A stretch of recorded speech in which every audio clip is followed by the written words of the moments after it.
मंडी जिले के धर्मपुर के संधौल क्षेत्र की महिलाओं ने अब मजबूर होकर क्रमिक अनशन करने का फैसला लिया है।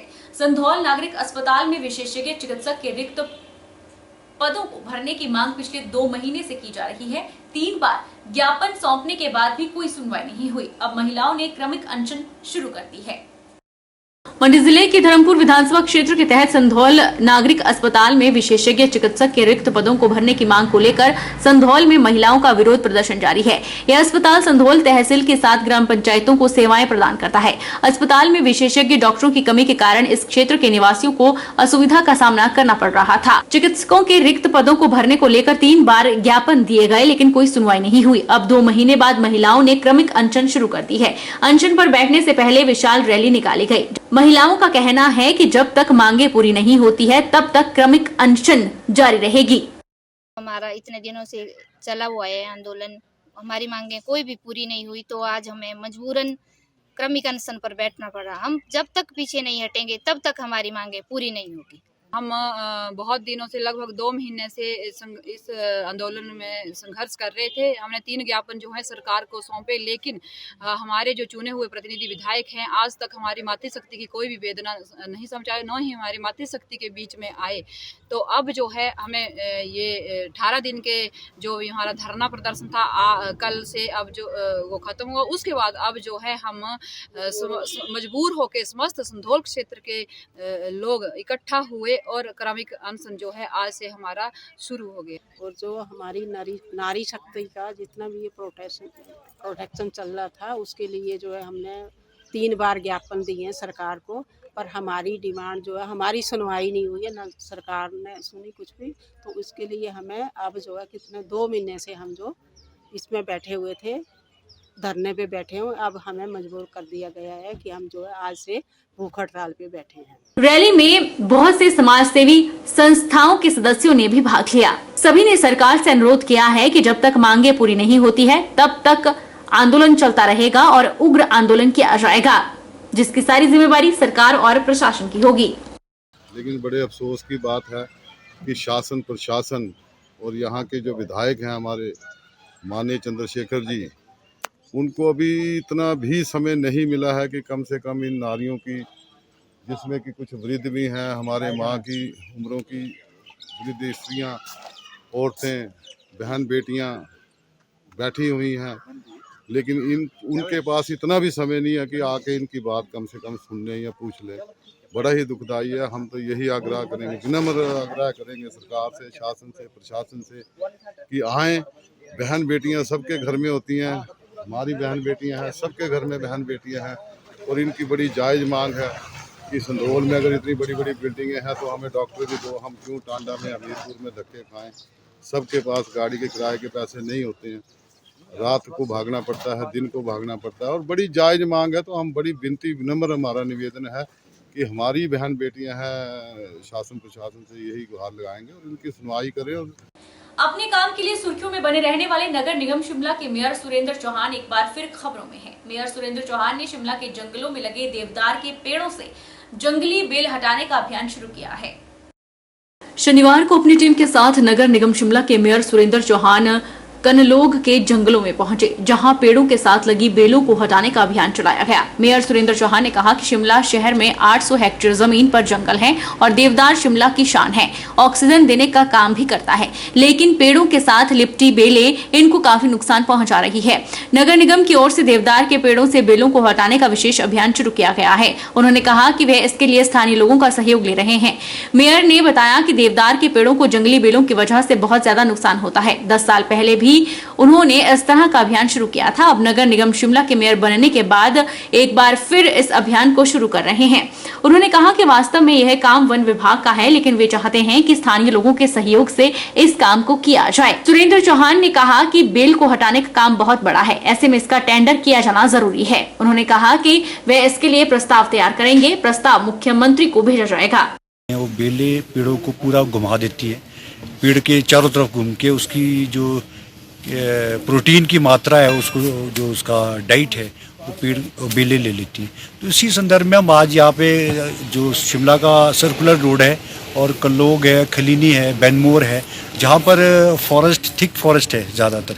शिमला में लगभग 834 हेक्टेयर के करीब ज़मीन है जो अर्बन एरिया में आती है, जो जहाँ पर फॉरेस्ट का एरिया है, जहाँ पर पेड़ है।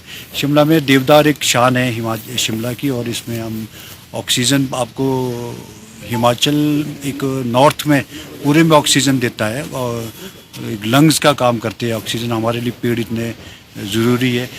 उसके बाद हमने जहाँ जहाँ बेलें निकालने का हम कोशिश कर रहे हैं, जितना निकालने की कोशिश कर रहे हैं उसको निकाल रहे हैं, क्योंकि इसको अगर नीचे से निकाल देंगे तो ऑटोमेटिकली वो बेल सूख जाती है, फिर बाद में उसको ऊपर जाने की ज़रूरत है। नीचे से काट दें तो वो ठीक हो जाता है। तो एक बड़ा इसका कड़ा संज्ञान लेना चाहिए, और डिपार्टमेंट ऑफ फॉरेस्ट और सरकार के ध्यान में भी और माननीय मुख्यमंत्री के ध्यान में भी मैं इन चीज़ों को लाऊंगा, और इसको बड़ी गंभीरता से हमको विचार करना चाहिए कि ताकि हम हिमाचल में देवदार और बान दूसरे पेड़ जितने भी हैं उनको इस जो ये समस्या है इससे निजात। सुंदरनगर के सिलापड़ में डेहर पावर हाउस के बाईपास सूट से पानी छोड़ने से एक कृत्रिम झरना बन गया, जिसे देखने के लिए आसपास के लोग भारी संख्या में पहुंचे। हालांकि इस बारे में कोई पूर्व सूचना नहीं थी। जिन लोगों को सूचना मिली वे इस दृश्य को देखने के लिए पहुंचे और इस दृश्य को उन्होंने अपने कैमरे पर भी कैद किया। मंडी जिला के सिलापड़ में नाइग्रा वाटरफॉल जैसा नजारा देखने को मिला। जिला मंडी के सुंदरनगर उपमंडल के सिलापड़ स्थित बीबीएमबी के डेहर पावर हाउस के बाईपास सूट से शुक्रवार दोपहर 12 बजे के करीब कई वर्षों बाद पानी छोड़ा गया। बाईपास सूट से पानी छोड़े जाने से हिमाचल प्रदेश में विदेश की तरह प्राकृतिक झरने के शौकीन लोगों के लिए विश्वविख्यात नाइग्रा वाटरफॉल जैसा नजारा देखने को मिल रहा है। स्पिलवे से पानी छोड़े कई सालों के बाद नजारा देखने के लिए उमड़ी भीड़ ने कैमरे में इस नजारे को कैद किया। न्यायिक सेवा के लिए चयनित हुई अधिवक्ता सुष्मिता शर्मा के सम्मान में आज मंडी बार एसोसिएशन ने सम्मान समारोह आयोजित किया। सुष्मिता शर्मा ने अपनी सफलता का सारा श्रेय अपनी गुरु मां डॉक्टर साधना सिंह को दिया। उन्होंने कहा कि नारी शक्तिशाली है, उसे बोलने की जरूरत नहीं है, बस समझने की जरूरत है। न्यायिक सेवा के लिए चयनित हुई मंडी के अधिवक्ता सुष्मिता शर्मा के सम्मान में आज मंडी बार एसोसिएशन ने सम्मान समारोह आयोजित किया। सुष्मिता शर्मा ने बताया कि पब्लिक सर्विस का सपना उनका बचपन से था। जिस तरह सिपाही लड़ाई लड़ता है उसी तरह उन्होंने भी मेहनत की। 2019 में जज बनने के लिए 6 महीने की कोचिंग ली, लेकिन कोविड के चलते इंतजार लंबा चला गया। आखिरकार लंबे इंतजार के बाद अब उन्हें मंजिल मिल गई है।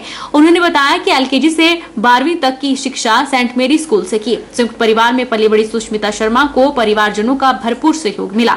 बोलने से पहले ही चीजें मिल जाती थी।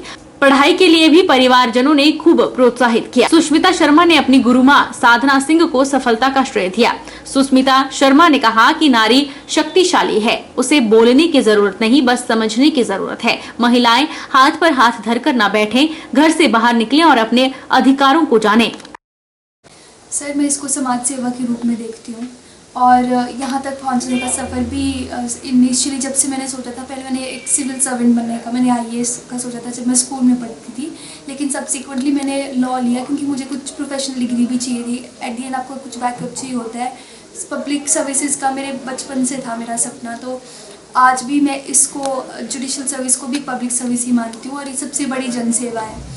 तो यही मन में एक जुनून था कि पब्लिक सर्विसेज करनी है और जुडिशरी के माध्यम से मैं पब्लिक सर्विसेज करना चाहती हूँ। तो आज इसको मैं इस चीज़ में इस तरह से देखती हूँ। सर, मैं अपने को एक वॉरियर कहना चाहती हूँ। जिस तरीके से एक सिपाही एक लड़ाई लड़ता है, तो मैंने इसको युद्ध क्षेत्र की तरह देखा। जैसे श्री कृष्ण अर्जुन से अपना पूरा वार्तालाप किया उन्होंने और गीता लिखी गई, हमारी गीता कही गई। तो वैसे मैं अपने आप को एक वॉरियर कहती हूँ। मैं भी श्री कृष्ण थे, जैसे श्री कृष्ण मेरे गुरुजी थे, मेरे माता पिता थे और मेरे फैमिली में बहुत लोग, मेरे फ्रेंड सर्कल में बहुत लोग रहे जो मेरे लिए श्री कृष्ण का रूप बनकर आए। तो ऐसी ही एक लहूलुहान हुई मैं इस जर्नी में। बहुत आंसू निकले, बहुत बार गिरी भी, लेकिन हर बार उस दिन को याद किया कि मैंने शुरू क्यों किया था। हर दिन हर बार गिरती थी, मैं रोती भी थी क्योंकि बहुत लंबा सफ़र रहा। 4 साल मैंने वेट किया है और 2019 में मैं ग्रेजुएट हुई थी। तो उस बाद मैंने कोचिंग ली 6 मंथ्स के लिए, तो जज बनने के लिए ही ली थी। लेकिन वो वेट इतना लंबा चला गया, कोविड आया, एग्ज़ाम मैंने किसी स्टेट का नहीं दिया। मेरे को ज़िद थी मेरे मन में कि मैंने हिमाचल में ही जज बनना है। तो जैसे एग्ज़ाम आया, बीच बीच में मैंने ADA का भी दिया, उसमें रिटर्न में हो गया क्वालिफाई, इंटरव्यू में हम बाहर हो गए 1 नंबर से। उसके बाद लीगल एड डिफेंस काउंसिल का इंटरव्यू आया तो हम उसमें चयनित हो गए। उसके बाद थोड़ा सेल्फ कॉन्फिडेंस बूस्ट हुआ।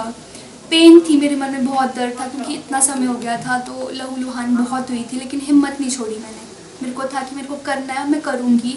और मैं खुद को हमेशा बूस्टअप करती थी अपने आप में, औरों की एनकरेजमेंट का वेट नहीं करती थी कि मुझे बोलेगा तू कर सकती है। नहीं, मैंने खुद को खुद मोटिवेट किया कि नहीं, मैं कर सकती हूँ। और मुझे लगता है कि यही चाहिए होता है आपको आगे बढ़ने के लिए। आप खुद को खुद मोटिवेट करो, हर दिन मिरर में बोलो, हाँ जी जज साहब कैसे हैं, जज साहब गुड मॉर्निंग।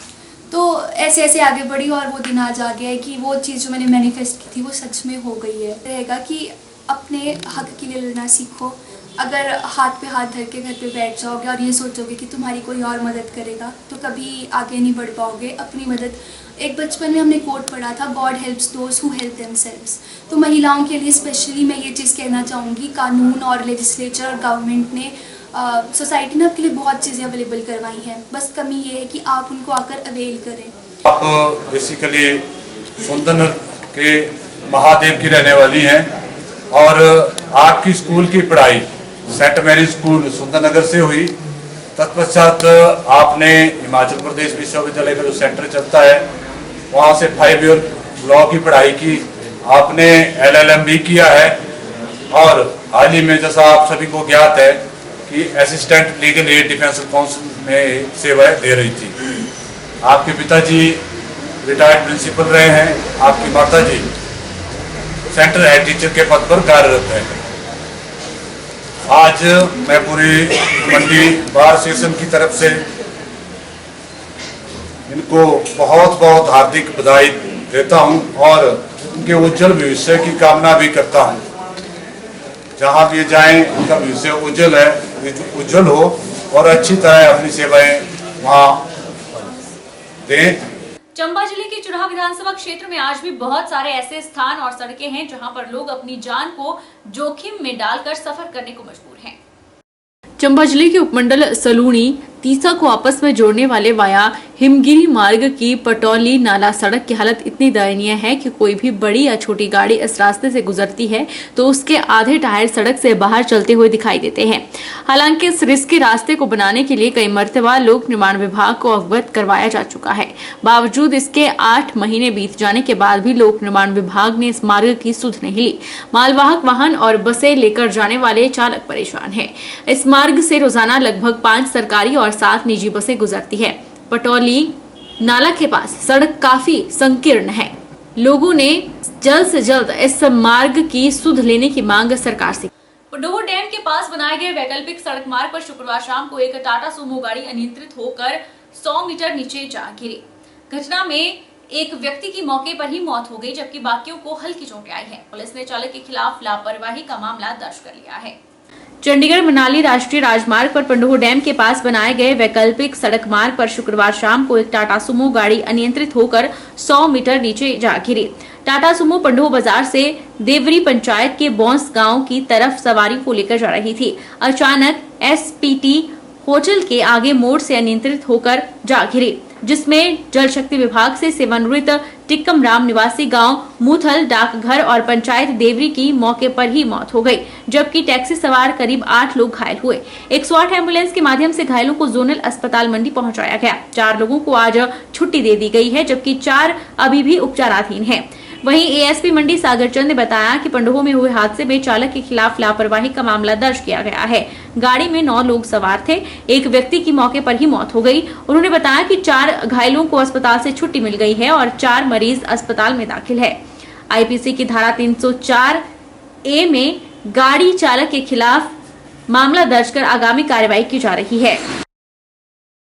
ये टाटा सूमो जिसका एक्सीडेंट हुआ है पंडोह के पास, जो पंडोह का बाईपास लिंक रोड जो बनाया गया है उसके ऊपर, ये SPT क्लार्क्स होटल के पास ये शाम को करीब 6:15 के आसपास ये टाटा सूमो वहाँ गिर गई है। ये लोग ऊपर जो मुत्थल भौंस द्योरी का इलाका है वहाँ के रहने वाले हैं, आपस में रिश्तेदार हैं। तो मंदिर की यात्रा करके वापस जा रहे थे, तो ये ड्राइवर ने जो है गाड़ी वहाँ उसकी लापरवाही के कारण जो है पलटनी पाई जा रही है, क्योंकि सड़क वहाँ खुली है, अभी रिसेंटली पक्की भी हुई है, चौड़ी भी हुई है।